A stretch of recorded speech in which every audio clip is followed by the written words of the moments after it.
మనము ఇంతకుముందు ప్రవచనంలో అల్లూరి వెంకటాద్రి స్వామి అక్కడికి పోయి ఆ పచ్చరాయిని మరకత మణిని తీసుకుని వచ్చినాడు, వాళ్ళు ఇచ్చినారని చెప్పేసి విన్నాం. తర్వాత ఏమైంది? భగవంతుడు పాప ఈ భక్తుని పనిపేసి ఎట్టో ఒకటి తన సొమ్ముని అక్కడి నుంచి తీసుకుని వచ్చేలాగా ఈయన్ని వాడినాడు. భగవంతు సేవలు, అల్లూరి వెంకటస్వామి సేవలు, వాళ్ళు కూడా భగవంతు రంగనాథ స్వామి సేవలో వాళ్ళు కూడా ఒక భాగ్యం దొరికింది. ఆ ఇల్లు వాళ్ళకి మాధవ్ సావుకార్ అని చెప్పే భక్తుడు వాళ్ళు కూడా, ఆ ఫ్యామిలీ కూడా వాళ్ళు కూడా నిరాతంకంగా ప్రేమంతో భగవంతుడి కోసము ఆ రాయిని ఇచ్చేసినారు. ఇచ్చిన తర్వాత ఏం జరిగింది? దీన్ని ఎంతో ముకుటానికి ఫిక్స్ చేసేయాల. దానికి ఒక వీరಣ್ణ ఆచార్య అని చెప్పేసి ఒక గోల్డ్ స్మిత్, బంగారం పనిచేసే వాళ్ళు ఉంటారు కదా, వాళ్ళ దగ్గర ఇచ్చేసినారు దేవుడితో ముకుటము. తర్వాత ఈ యొక్క పచ్చరాయి ఆయన దానికి ఫిక్స్ చేసేప్పుడు ఆయన ఏం చేసినాడు? ఎందుకంటే ప్రతి ఒక్క జీవిలో కల్మషం అనేది ఉంటాయి, ఎవరు పర్మనెంట్గా చెడ్డోళ్ళని చెప్పలేము. హృదయంలో మనం ఎవరు ప్యూర్ కాదు కదా, కల్మషం అనేది వస్తాయి. అయితే మనం జాగ్రత్తగా ఉండాలి. మన ఇల్లు ఉడిచినప్పుడు కల్మషం దొరుకుతుంది, దీన్ని ఎక్కడ వేయాలని మనకు తెలిసి ఉండాలి. ఎక్కడ చెత్త కుప్పలు వేయాలా, లేకుండా దీన్ని ఎక్కడ పడేయాలని చెప్పేసి. కల్మషం అనేది మనం ఈ ప్రాసెస్లు ప్రతి ఒక్క హృదయం నుంచి బయటకు వస్తాయి. దీన్ని ఎక్కడ పడేయాలి, దీన్ని తీసుకుని పోయి వంటశాలలో పడేయకూడదు కదా, మన తినే ఆహారం పైన పడేయకూడదు, దీన్ని ఎక్కడ పడేయాలా అని చెప్పేసి మనకు తెలిసి ఉండాలి. అట్లా ఆయనకి ఒక లోభ ప్రవృత్తి వచ్చింది. కలియుగం కదా, దాంట్లో అక్షరపోయి పని లేదు. అయితే మనం జాగ్రత్తగా ఉండాలి. ఏ సొమ్ము మనని ఎంత ప్రమాదానికి గురి చేస్తే మనం తెలుసుకోవాలి. ఎందుకంటే భగవంతుడి సొమ్ముని ఆశించే వ్యక్తికి ఎప్పటికైనా ప్రమాదం అనేది తప్పదు. అది ఈ జన్మలు కాకుండా వచ్చే జన్మలానే కానీ, నరకంలో కానీ ఎక్కడొక్కటి దీన్ని అనుభవించి తీరాలి. అది చాలా తప్పే. రాముడు వద్దు సీత కావాలని చెప్పేసి అనుకున్న రావణుని ఒక పరిస్థితి ఏమైంది? అది ఎంతో అధోగతికి పోయినాడు కదా. తన తప్పుని అప్పుడు కానీ అవకాశం ఇచ్చినారు. ఇప్పుడైనా నీవు సరెండర్ అయిపోతే రాముడిని నేను ఏమనడ్రా, పోరా అంటే ఆయన వినలే. చూడండి, అట్లా మళ్ళీ భగవంతుడు ఆ తప్పు చేసినాడు వెంటనే నిన్ను శిక్షిస్తానని ఏమి దిగి రాడు. మనకు వేరే భక్తుల ద్వారా వేరే మార్గాల్లో మనకు ఒక మంచి మార్గదర్శనం ఇస్తాడు. నీవు తప్పులు చేస్తున్నావు, మార్చుకో జీవితం విధానము, అప్పుడు మనం వింటే మంచిది. ఎందుకంటే కాలం అట్లే ఉండదు. ఒకసారి ఇక్కడ నుంచి మనము ప్రతి ఒక్కరు వెళ్ళిపోవాలా, వెళ్ళిపోయినప్పుడు మళ్ళీ మనం దానికి అంతా ఆన్సర్ చెప్పాల్సి వస్తుంది. అంత దూరం పోకుండా దానికి ముందే మనము భక్తుల మాటలు వినేసి భగవంతుడికి సరెండర్ అవడం మంచిది. అట్లా ఈ వీరಣ್ణ ఆచార్య ఏం చేసినాడంటే పాప ఆ రాయిని ఎత్తుకుంటాడు. తప్పే, ఆ పచ్చరాయిని ఎత్తుకున్నాడు. మనసు మన శత్రువు కదా, అది దాన్ని మిత్రము చేయాలి, మనం ఫ్రెండ్షిప్ చేయాలంటే చాలా కష్టంగా ఉంది, నిగ్రహించుకోవాలంటే కూడా కష్టము. లోభం, ఆ మాయ అనేది ఎవరిని కూడా వదలదు. తను ఆశించినాడు భగవంతుడు సొమ్ము. ఆయన పాప కష్టపడి అక్కడిక్కడ పనిపించి తీసుకుని వచ్చినాడు. అంత ఈజీగా ఉంది అది ఎత్తుకోవడానికి. ఏం ఆలోచించలే. ఈయన ముసలాడైపోయినాడు కదా, ఈయన కనపెట్టలేడులే. ఇప్పుడు డూప్లికేట్లు కూడా చాలా మెరుస్తూ ఇలాగ ఉంటాయి కదా, వాటిలో ఒక డూప్లికేట్ స్టోని దాన్ని ఫిక్స్ చేసినాడు దేవుడి కిరీటంలో అది ఫిక్స్ చేసుకొని రంగనాథ్ దగ్గరికి వస్తే ఎవరికి అర్థం కాలే. అయితే దేవుడు ఒకటి గుర్తుపెట్టుకోవాలి, మనము ఈ ప్రపంచంలో ఎవరినైనా మోసం చేయొచ్చు కానీ దేవుడిని ఒక్కని ఎప్పుడుకు మోసం చేయలేము. మనం తప్పుని దేవుడు ప్రేమంతో సర్లే తప్పు చేసినావు, నాకు తెలుసు, నేను క్షమిస్తున్నానని చెప్పేసి మంచి ఉదారంతో ఆయన క్షమించవచ్చు. కానీ మనం అనుకోకూడదు మేము దేవుడిని మోసం చేస్తున్నాం. ఎవరిలా కుదరలేని పని దేవుడిని మోసం చేయడం. అట్లా ఆయన ఏం చేస్తాడు, తప్పించుకొని అని చెప్పేసి మంచిగా ఒక డూప్లికేట్ స్టోన్ పెట్టేసి ఒరిజినల్ తాను పెట్టుకునేసినాడు. ఇక్కడికి వస్తే నంపరమని అన్నాడు. ఎవరికి ఇచ్చినావు అంటే ఆయన చెప్పినాడు, అది మన ఒక వీరಣ್ణ ఆచార్యకి ఇచ్చినాను, ఆయన చేసి ఇచ్చినాడు అని. అయ్యా నిన్ను మోసం చేసినాడు అయ్యా నాడు. ఇది నా రాయి కాదు, ఇది కలకత్తా నుంచి తెచ్చిన రాయి కాదు, ఇది డూప్లికేట్ పెట్టినాడు ఇక్కడ. ఒరిజినల్ ఆయన ఇంట్లో పెట్టుకున్నాడు. పలానా సెల్ఫ్‌లో ఉంది, పలానా బాక్స్ లోపల ఉంది, పలానా రంగు లోపల పలానా రంగుది బాక్సులు ఉంటాయి. ఆ బాక్స్ ఓపెన్ చేస్తే దాంట్లో పెట్టినాడు. మర్యాదగా పోయి చెప్పు. నా పెరుమాళ్ చెప్పిన నా పేరు చెప్పు మర్యాదగా. ఇది ఆయనది కాదు. నీవు మోసం చేసినావంటే చెప్పు. నాకు మోసం చేయాలంటే ఎంత ధైర్యం కలిగి ఉండాలాడు. చెప్పు, ఆ విషయం కూడా చెప్పు. లేదు అట్ట ఇట్ట అనేస్తుంటే ఏమన్నదు. నేనుంటాను. పోయి లోపలికి పోయి తలుపు తీసేయి. పలానా బాక్స్ ఉంటాయి, ఆ సెల్ఫ్ ఉంటాయి, దాన్ని ఓపెన్ చేసి దీన్ని కీస్ అడుగు, ఇస్తాడు. తీసుకో. ఆ రాయి పట్టుకొని వచ్చేసి మార్చి కళ్ళ ముందే మార్చిస్తాడు. సరే అని చెప్పేసి స్వామి ఆజ్ఞ. పాప తనకేం తెలీదు. చిన్న నిష్కపట హృదయం, మంచి భక్తుడు అల్లూరి వెంకటరమణ స్వామి. ఆయనకి ఈ తతంగాలు ఏం తెలియదు. పాపం ఏదో కష్టపడి అంత దూరం పోయి తీసుకుని వచ్చేసి ఎంత కష్టపడాలా? ఎక్కడుంది సౌత్ ఇండియా, ఎక్కడుంది కలకత్తా? మనం మాయాపూర్కి పోవాలంటే ఇప్పుడు మన చైతన్య మహాప్రభు జన్మస్థలం మాయాపూర్కి వెళ్ళాలంటే మనం ఆలోచిస్తాం, అయ్యో ట్రైన్లు 2 రోజులు పడితే మనకు 48 గంటలు కూర్చోవాలా ట్రైన్లో. ఎంత ఆలోచిస్తాము పోవాలంటే. ఇంత కష్టపడాలా, నెక్స్ట్ టైం పోదామా అని ఆలోచిస్తాం. ఆ కాలంలో భగవంతుడు ఒక మాట అన్నాడని చెప్పేసి తను అంత గొప్ప నిర్ణయం తీసుకోవాలంటే ఎంత భక్తి ఉండాలి లోపల. కలకత్తా పోవడం ఈజీ కాదు. అక్కడ కొత్త వాళ్ళని పోయి కలవాలా, కొత్త వాళ్ళకి వాళ్ళ దగ్గర పోయి తీసుకుని రావాలంటే జస్ట్ నా పెరుమాళ్ పైన ఉండే ప్రేమ అంతే. ఇంకా ఈయన ఈ రాయి గురించి ఆలోచించి ఇంకా అక్కడ మళ్ళీ ఇంత కష్టపడి తీసుకుని వచ్చింది మర్చిపోయి పాప అంత ఇచ్చి ఇట్లా మోసపోయినానే అని చెప్పేసి సరే అక్కడ పోయినాడు. అక్కడ పోయి వీరಣ್ణ నంపెరుమాళ్ పంపించినాడు. నంపెరుమాళ్ అన్నాడు, ముకుడు చూపించినాడు. ఇది కాదంటే ఈ రాయి నీవు మోసం చేసినావు అన్నాడు. ఆయన ఒకసారి తన రజోగుణం చూపించినాడు. దేవుడికి ఎవరైనా మోసం చేస్తారా? దేవుడికి అట్లా చేస్తారా, ఇట్లా చేస్తారా? ఎట్లా నీవు అట్లా అంటావు? మేము కూడా ధర్మం తెలిసిన వాళ్ళు, న్యాయం తెలిసిన వాళ్ళు, మేము అట్లా చేస్తామా అని చెప్పేసి మేము కూడా దేవుడు మొక్కుని మా పనులు స్టార్ట్ చేస్తామా, అది ఇదే చెప్పినాడు. స్వామి నేను నాకు అదంతా చెప్పొద్దు, నాకు నిజంగా తెలియదు. నాకు ఇప్పుడు నీవు ఏది ఒరిజినల్, ఏది నేను తెచ్చింది, ఏది నీవు పెట్టింది అంటే కూడా నేను నమ్మేసిపోయినా, నాకేం అర్థం కూడా కాదు అది ఏది ఒరిజినల్ అని. నంపెరుమాళ్ మాట నాకు వేదవాక్యం. ఆయన ఎప్పుడు అబద్ధం చెప్పడం, ఆయన ఎవరిని శిక్షించాలనుకోవడం, నీకు మంచిగా చెప్తున్నాడు ఆయన. వెంటనే నేను శిరసేద చేయి నా రాయి ఎత్తుకున్నాడని చెప్పలే. మంచిగా పోయి చెప్తూ మర్యాదగా చెప్పు, వాడు నా సొమ్ము ఎత్తుకున్నాడు, చెప్పు నీవు చేసిన తప్పు, ఇప్పుడన్నా నీకు క్షమ అడగు దేవుడి దగ్గరే అని చెప్తున్నాడు. కానీ నీవు తప్పు చేసినావు, నిన్ను ఒక రాజు దగ్గర చెప్పేసి పట్టించి కొట్టు అట్లాంటి ఏం చెప్పలేదు ఆయన. మంచిగా చెప్పినాడబ్బా. ఏదో మాయా ప్రభావంలో నీవు తప్పు చేసినావు, అదే నీవు చేసింది తప్పు అని నంపెరుమాళ్ చెప్పినాడు. ఆయన సొమ్ము ఆయన అడిగినాడు. ఆయన కోసం అది నన్ను కలకత్తాకు పంపించి తీసుకుని వచ్చినాడు. అటువంటి స్వామి వద్దంటాడా? ఇప్పుడు ఆయన ఒప్పుకుంటాడా నీవు అది ఈయనంటే?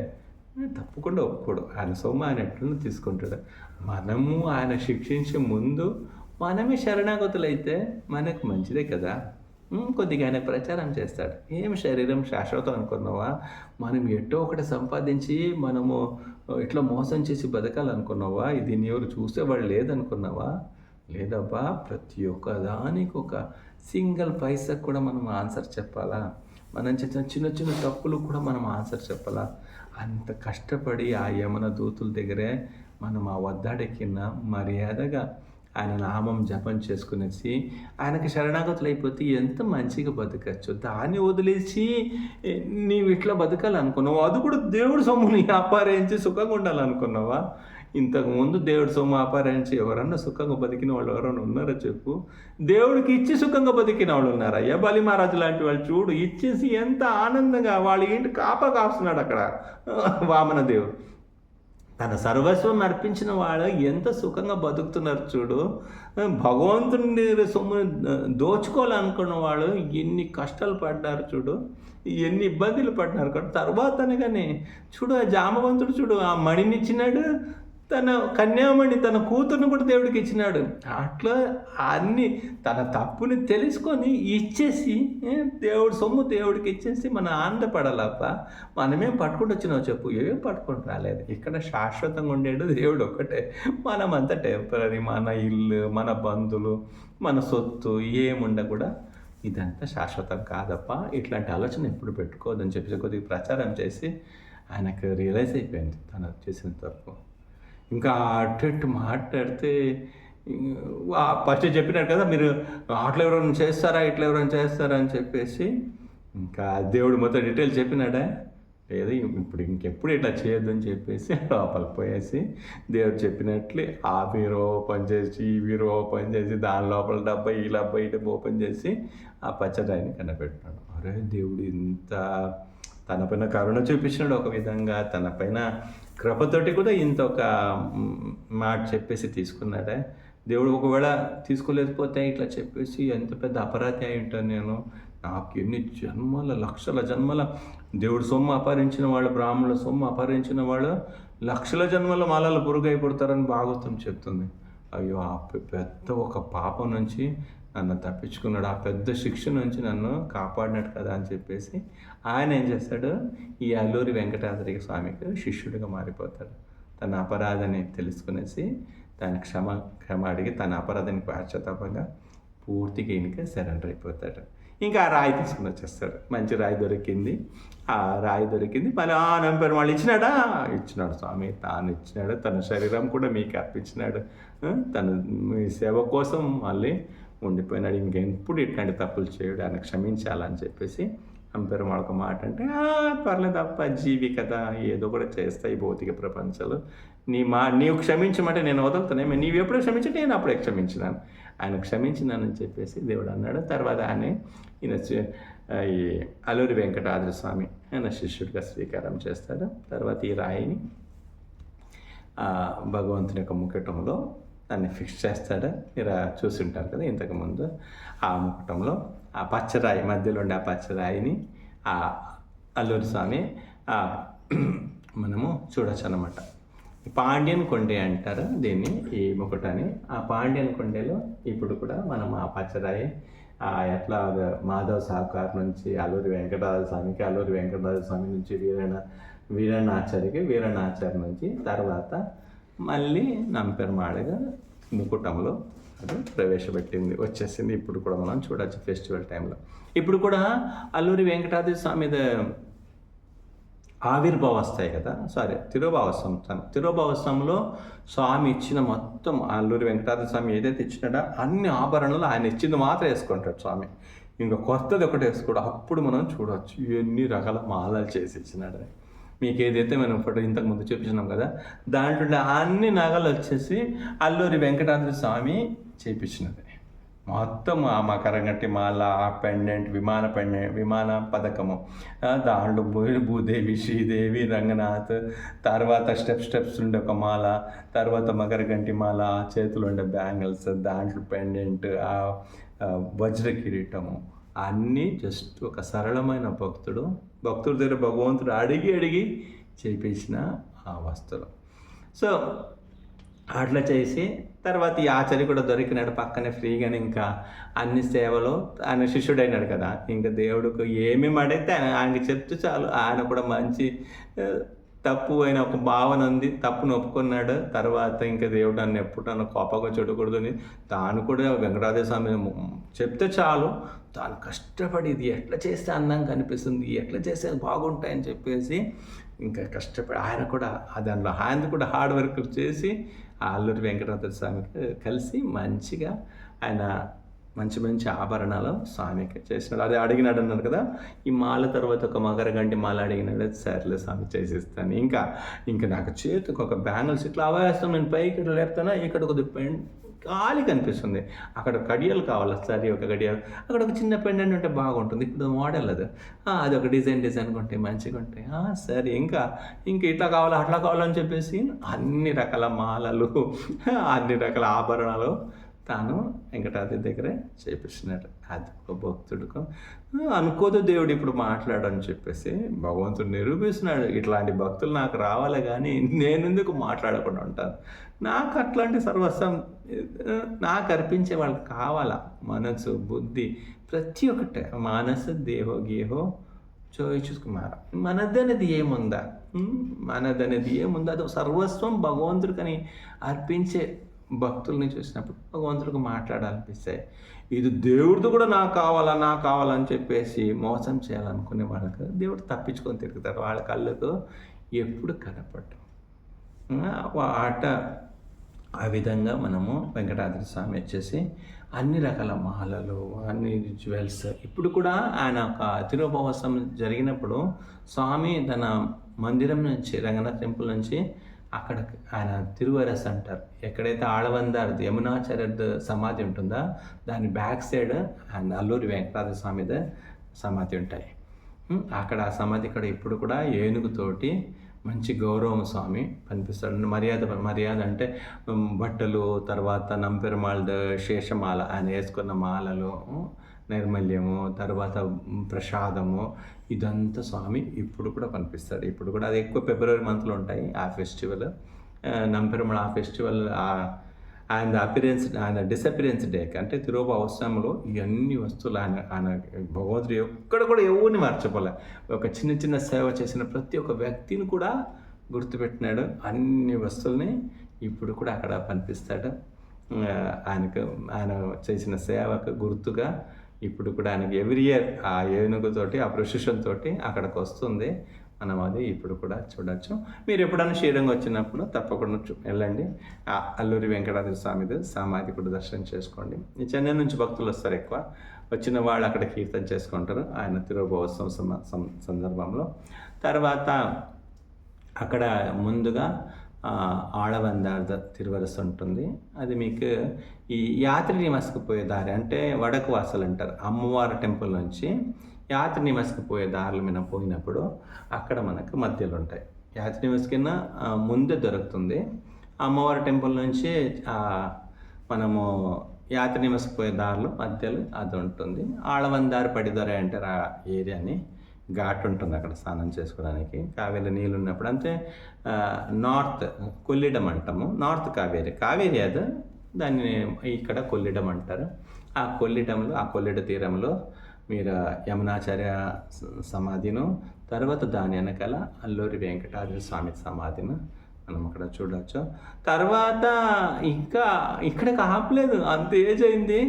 ఆయన ఇంకా కల్లాళ్ళ గారు అడిగినాడు, నాకేం చేయట్లేదా, నాకేం చేయట్లేదు అని. అక్కడ కూడా ఏదో చేయాలనుకున్నారు పాప. ఇది అక్కడ ఉండే వ్యక్తులు ఒప్పుకోలేదు. అక్కడ ఏదో ఒక దేవుడికి ఏదో ఒక చేయాలని చెప్పేసి ఆశతోటి పోయినాడు. ఈ అన్ని చోట్ల అది ఉండేది కదా, తాను ఇంక చేసే వాళ్ళు కూడా వదలరు. ఇది అన్నీ జరిగేదే ఆ కాలంలో కూడా. తర్వాత భగవంతుడు వాళ్ళపైన ఏదో కఠిన చర్యలు తీసుకుంటే అప్పుడు భయపడి మళ్ళీ ఇంకా అవకాశం ఇచ్చినారు. అక్కడ కూడా కల్లాళ్ళ గారు మధురై పోయే దారిలో మేలూరు అనే ఒక ఊరు వస్తుంది. అక్కడ మనకి కళ్ళళ్ళ గారు ఉంటారు. పరమస్వామి అంటారు, సుందరబాబు అంటాము. అక్కడ ఆ స్వామి కళ్ళళ్ళ గారు అంటారు తమిళ్లో. అక్కడ ఆ స్వామికి కూడా ఈ అల్లూరి వెంకటాద్రి స్వామి సేవ చేసినాడు. ఇట్లా తాను గొప్ప గొప్ప సేవ చేసినాడు రంగనాథ్ కోసము, రంగనాథ్ ఒక ప్రేమ కోసము, ఆయన ఒక కృప పొందాలని చెప్పేసి. అల్లూరి వెంకటాద్రి స్వామికి జై, శ్రీ రంగనాథ స్వామికి జై.